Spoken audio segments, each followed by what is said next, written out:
America के दम पर इजराइल पूरे इलाके में जंग बढ़ा चुका है। ये बात सभी को मालूम है, इसमें कुछ नया नहीं है। लेकिन नया क्या है समझ लीजिए।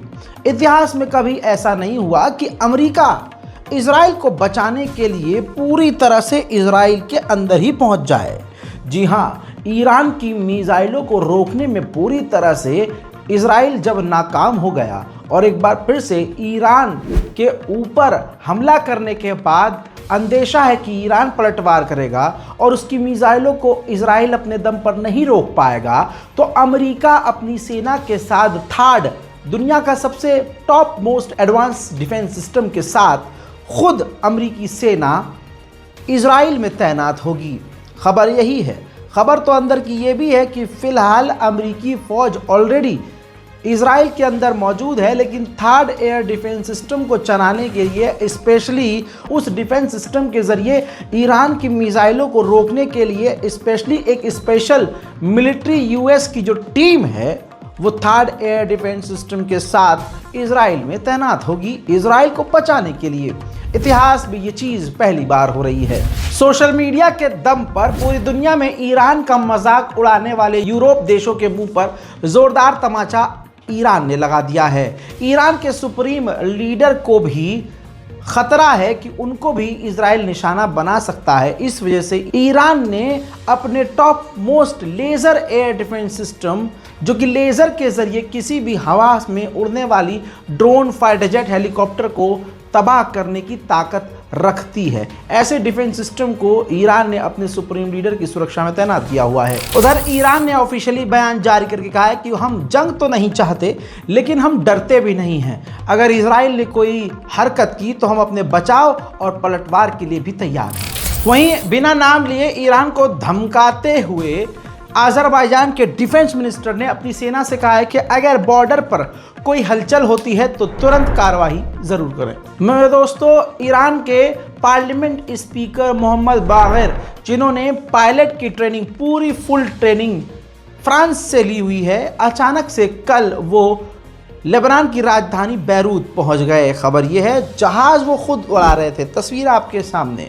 खबर यह है वार्निंग इजराइल के द्वारा दी गई कि आप इस जहाज़ को वापस मोड़ दें, लेकिन इसके धमकी के बावजूद, इजराइल की धमकियों के बावजूद निडरता से ईरान के पार्लियामेंट के स्पीकर ने जहाज़ को सुरक्षित लेबनान की राजधानी में लैंड किया।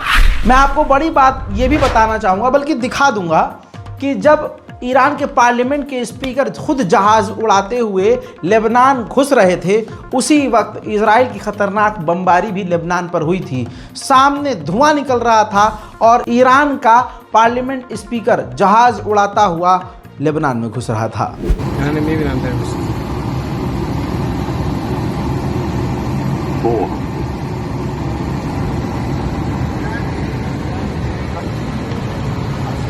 Retard.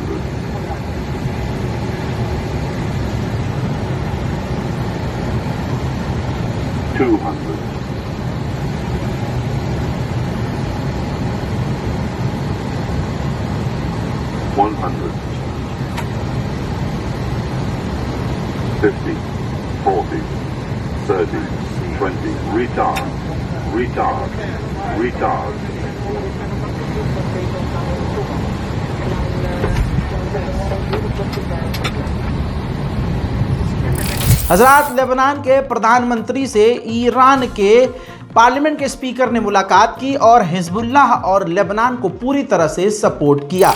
मेरे दोस्तों, ये बेखौफी बहादुरी नहीं तो क्या है कि ईरान के पार्लियामेंट स्पीकर तमाम उन बैरूत की जगह पर गए जहां पर इजराइल ने ख़तरनाक बमबारी की। सोचिए, जहां से लेबनान के लोग ही फरार हो रहे हों, वहां ईरान का एक बड़ा स्पीकर, आला अधिकारी अपनी पूरी टीम के साथ खुद जहाज़ उड़ा के पहुंच गया और तमाम लेबनान के इलाकों में उसने दौरा किया। देखिए,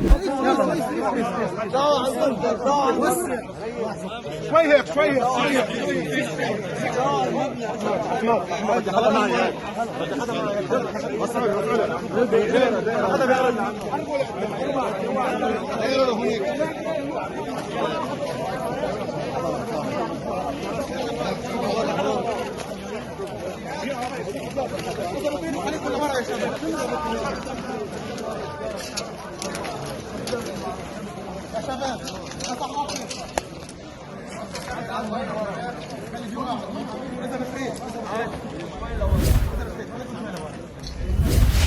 का एक अस्पताल लेबनान के अंदर ही इजराइल ने उड़ाकर तबाह कर दिया। ईरान ने इसी के बाद साफ कहा कि लेबनान के अंदर हम एक और हॉस्पिटल बनाएंगे। ईरान ने उधर बड़ा कदम उठाते हुए पेजर और वॉकी टॉकी को ईरान एयरलाइंस में, जितनी भी ईरान की एयरलाइंस है, सब में बंद कर दिया है, बैन कर दिया है। मेरे दोस्तों, अमेरिका ने जितनी पाबंदियां ईरान पर लगाई हैं, सबको ईरान ने बड़े आसानी से बाईपास किया। अमेरिका ने पाबंदी ईरान की सैटेलाइट प्रोग्राम पर भी लगाई हुई है। ईरान अपने दम पर डायरेक्ट सैटेलाइट ईरान से लॉन्च करके अंतरिक्ष में नहीं भेज सकता। इस वजह से ईरान ने 2 सैटेलाइट बनाकर रशिया को दे दी है और रशिया के रॉकेट के अंदर उसे इंस्टॉल करके रशिया अंतरिक्ष में भेजेगा। वहीं ईरान ने अरब देशों से और अमेरिका से भी कह दिया है कि अगर इजराइल ने कोई भी गड़बड़ की तो हम जवाबी कार्रवाई जरूर करेंगे। ईरान ने आज फिर इजराइल का मैप जारी करते हुए, 3D मैप जारी करते हुए बड़ी ही डिटेल्ड जानकारियां दी। ईरान ने कहा कि अगर इजराइल ने हमारी ऑयल फैसिलिटी और हमारे इंपॉर्टेंट साइट पर हमला किया तो हम भी इजराइल के ऑयल फैसिलिटी और इसके अलावा कई अड्डों पर हमला करके इजराइल को बड़ा नुकसान देंगे। मेरे दोस्तों, तमाम जांच पड़ताल के बाद ईरान के पार्लियामेंट के स्पीकर ने खुद अब सफाई दी है और ईरान के इस्माइल कानी, जो IRGC के कमांडर हैं, उनके बारे में कहा कि उन पर सिर्फ और सिर्फ इल्ज़ाम हैं, उनके बारे में अफवाह उड़ाई जा रही है। वो अपनी सेवा देते रहेंगे और ईरान के IRGC के कमांडर रहेंगे। हालांकि ये काफ़ी फिशी लग रहा है क्योंकि अभी इस्माइल कानी को सामने लाया ही नहीं गया है। इजराइल ने पूरा प्लान तैयार कर लिया है, कब, कहां, कैसे ईरान पर हमला करना है, लेकिन इसकी तमाम जानकारी वो अमेरिका को तब देगा जब वो हमला करने वाला होगा। हमला करने से 1-2 मिनट पहले ही अमेरिका को इजराइल जानकारी देगा। उधर मेरे दोस्तों, अमेरिका ने कहा है कि इजराइल ने अपने हमले की ताकत को रिड्यूस कर दिया है। अब ईरान पर इजराइल बड़ा हमला नहीं करेगा। न्यूक्लियर साइट, ऑयल फैसिलिटी पर हमला ना करके इजराइल हल्का फुल्का अटैक करेगा। सूत्रों के मुताबिक अमेरिकी इंटेलिजेंस ने कहा है कि डोनाल्ड ट्रंप और उनके साथियों को ईरान कत्ल करने की साजिश रच रहा है। प्लानिंग उसकी पूरी हो चुकी है, जिसके बाद बाइडेन गवर्नमेंट ने धमकी दी है ईरान को कि अगर आपने ऐसा कुछ भी किया और ट्रंप को चोट पहुंचाई तो ये एक्ट ऑफ एग्रेशन माना जाएगा। हजरात, इसकी जानकारी को ईरान ने छुपाया है, जो मैं आपको बताने वाला हूं। ईरान के एक हाईवे पर खतरनाक आग लगी जिसमें कई गाड़ियां झुलस गईं, लेकिन ईरान ने इसकी वजह छुपाई है, जबकि ये आग छुपने लायक नहीं है। इसको आप हादसा कहिए या अटैक, आपके मन में जो आए आप नीचे कमेंट सेक्शन में लिख सकते हैं। विजुअल ये है।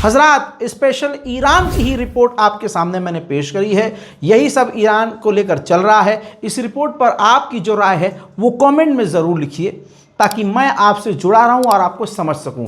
इस रिपोर्ट को शेयर कीजिए, हमारे चैनल को सब्सक्राइब कीजिए। मैं हूं रज़ा और आप देख रहे थे रज़ाग्राफी अनस्क्रिप्टेड। जय हिंद।